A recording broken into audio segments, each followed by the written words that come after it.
Good morning everyone, I am Jacqueline B. Jaime and today I'll be discussing about the etiological factors and causes of emotional and behavioral disorder.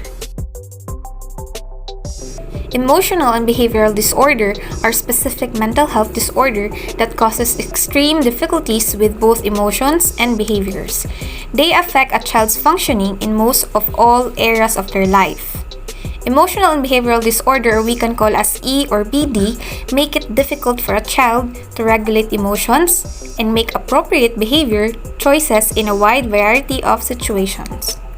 In some cases, emotional and behavioral difficulties may arise within the school environment. Moreover, emotional and behavioral difficulties may result, for example, abuse or neglect, physical or mental illness, sensory or physical impairment, or psychological trauma. There are two factors in etiology or causes of emotional and behavioral disorder. These are the biological and environmental factors. Biological factors.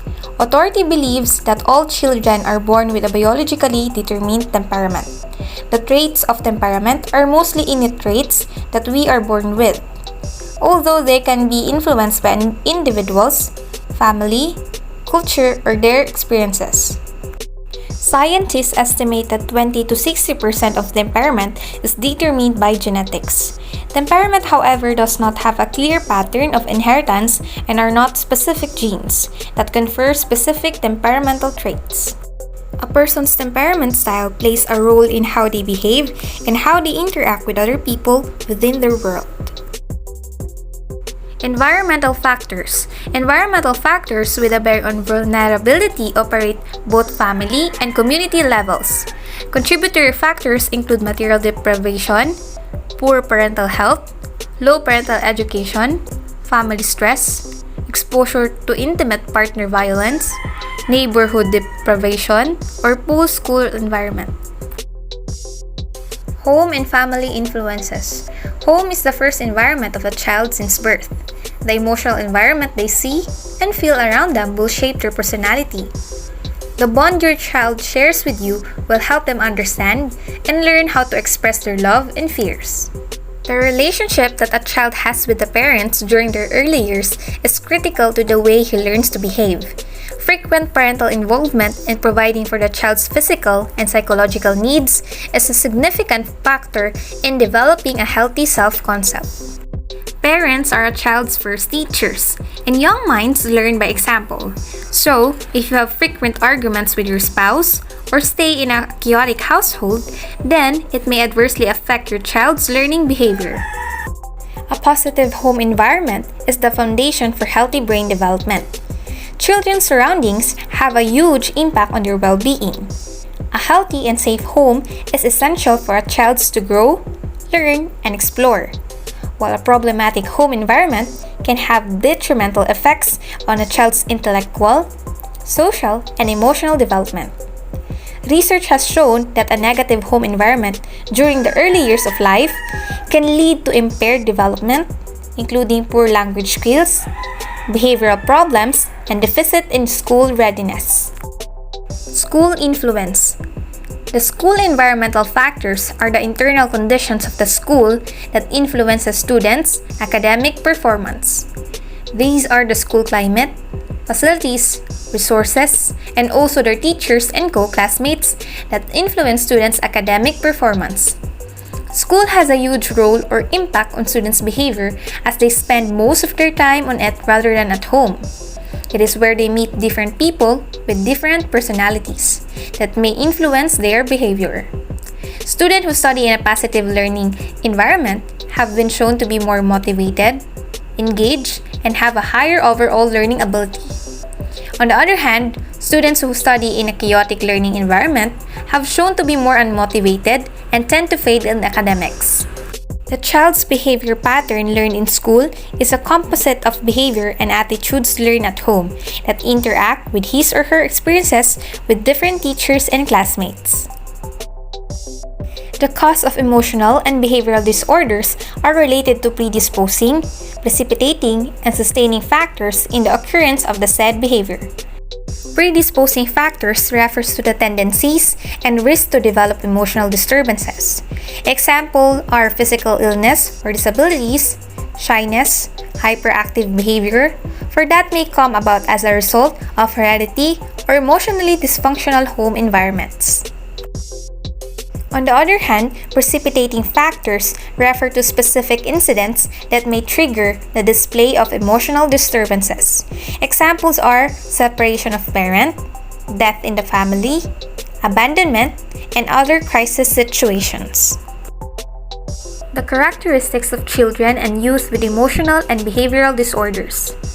Research on American children with emotional and behavioral disorders that used national samples revealed that these children have average IQ scores with a mean score of 86 points, with more than half of the sample scoring between 91 and 90 points.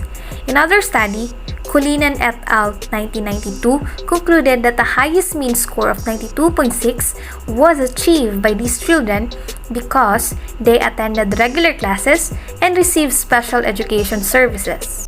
However, the research data disapproved the popular thinking that these children are poor in academic and slow learners. Moving on, social skills and interpersonal relationship. Studies confirm the observation that students with emotional and behavioral disorders often experience great difficulty in developing and maintaining interpersonal relationships as early as during early childhood. The problems in acquiring social skills and in maintaining healthy interpersonal relationships persist through the adolescent period and adulthood. Students with emotional and behavioral disorders has difficulty with interpersonal relationships, including teachers and peers. A general feeling of unhappiness or depression, feeling of fear and anxiety are related to personal or school matters. Antisocial behavior. Antisocial behavior develop early in adolescence before the age of 15. These individuals are so unconcerned with the feelings and rights of other people that they are morally bankrupt and lack of sense of remorse. Antisocial personality disorder, or sometimes called a sociopathy. It is a mental disorder, and people with antisocial personality disorder tend to antagonize, manipulate, or threat others harshly or with callous indifference. Oppositional defiant disorder, or we can call as ODD, is a type of behavior disorder, and it's mostly diagnosed in childhood. Children with OOD are uncooperative, defiant, hostile toward peers, parents, teachers, and other authority figures. They are troubling to others than they are to themselves. Symptoms of OOD may include having frequent temper tantrums, arguing a lot with adults, refusing to do what adult asks, always questioning and refusing to follow rules, doing things to annoy or upset others, blaming other people for the child's own misbehaviors or mistakes, and lastly, being annoyed. Externalizing behavior. A child or an adult who exhibits externalizing behaviors engages in behaviors that harm other people. It includes often losing one's temper, excessive verbal aggression, physical aggression to people and animals, destruction of property, theft, and deliberate fire setting. Some children with emotional and behavioral disorders display externalizing behavioral disorder that violate the rules and norms of society and annoy and also disturb other people. Internalizing behavior.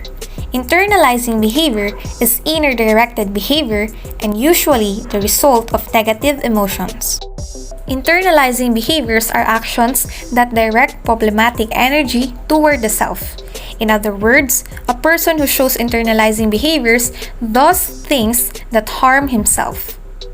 These type of behavior disorders create a serious impediment to their development.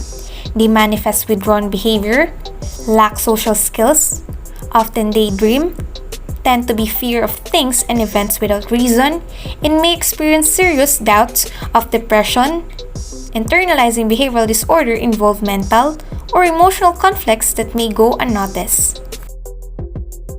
Aggressive and violent behavior. Violent behavior in children and adolescents can include a wide range of behavior: explosive temper tantrums, physical aggression, fighting, threats, or attempts to hurt others, including thoughts of wanting to kill other people, use of weapons, cruelty toward animals, fire setting, intentional destruction of property, and vandalism. For children, anger issues often accompany other mental health conditions, including ADHD, autism, obsessive-compulsive disorder, and Tourette's syndrome. Genetics and other biological factors are thought to play a role in anger, aggression, and environment is a contributor as well. Moving on to the last topic, delinquency. The word delinquency is a legal term that refers to the criminal offenses committed by an adolescent. Delinquency is a behavioral disorder, and study shows that a pattern of antisocial behavior early in the child's life is a strong predictor of delinquency adolescence. Criminal career starts at an early age and usually by the age of 12. Juvenile delinquency is the behavior of a minor that is marked by criminal activities, persistent antisocial behavior, or disobedience which the child's parents are unable to control. A violation of the law by a minor which is not punishable by death or life imprisonment. In the Philippines justice system, Republic Act 9344 or the Juvenile Justice Law of 2006 sets the minimum age of criminal liability at 15. This means that those between 15 to 18 years old may be detained in youth centers and go through rehabilitation programs.